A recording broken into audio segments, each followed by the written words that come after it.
Ropeway. ఈ పేరు వినగానే మనకు ఎక్కువగా గుర్తుకు వచ్చేది పర్వత ప్రాంతాలే.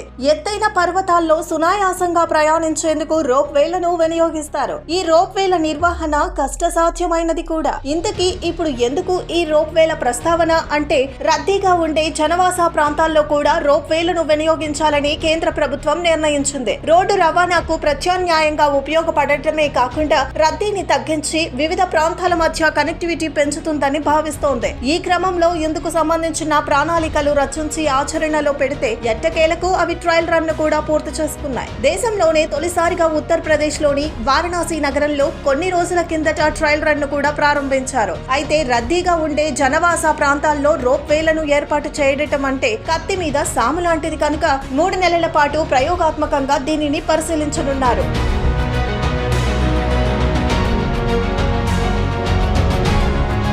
National highways logistics management limited చేపట్టిన ఈ ప్రాజెక్టు విలువ 807 కోట్లు. నగర రవాణాను మెరుగుపరచడమే కాకుండా ట్రాఫిక్ రద్దీని కూడా ఇది తగ్గించనుంది. ప్రస్తుతం కాంట్ రథయాత్ర ప్రాంతాల మధ్యన 3.75 కిలోమీటర్ల దూరానికి ఒక గండోలా అంటే రోప్ వే తొట్టెను తిప్పుతూ ఉండగా 15 నిమిషాల్లో అది గమ్యస్థానం చేరుకుంటోంది. ట్రయల్ రన్ లో భాగంగా మరిన్ని గండోలాలను ప్రవేశపెట్టనున్నారు. ఇక ఇప్పటికే రోప్ వే ట్రాన్స్పోర్ట్ కోసం కాంట్, విద్యాపీఠ్, రథయాత్ర వద్ద స్టేషన్లను నిర్మించారు. ఎక్స్కలేటర్లు, లిఫ్ట్లు, వీల్ చైర్ ర్యాంపులు, రెస్ట్ రూమ్లు, పార్కింగ్ ఏరియాలు, ఫుడ్ కోర్ట్లు, కేఫ్లు, దుకాణాలను కూడా ఈ స్టేషన్లలో ఏర్పాటు చేస్తున్నారు. ఈ రోప్వే రవాణా వ్యవస్థలో భాగంగా 150 ట్రాలీ కార్లను వినియోగించనున్నారు. ఇవి నేలకు 45 నుంచి 50 మీటర్ల ఎత్తులో బలమైన కేబుల్స్ ఆధారంగా ప్రయాణిస్తాయి. ఒక్కో ట్రాలీ కార్లో 10 మంది ప్రయాణికులు వెళ్లేందుకు అవకాశం ఉంటుంది. రోజుకు 16 గంటల పాటు సేవలు అందించేలా ఈ రోప్వే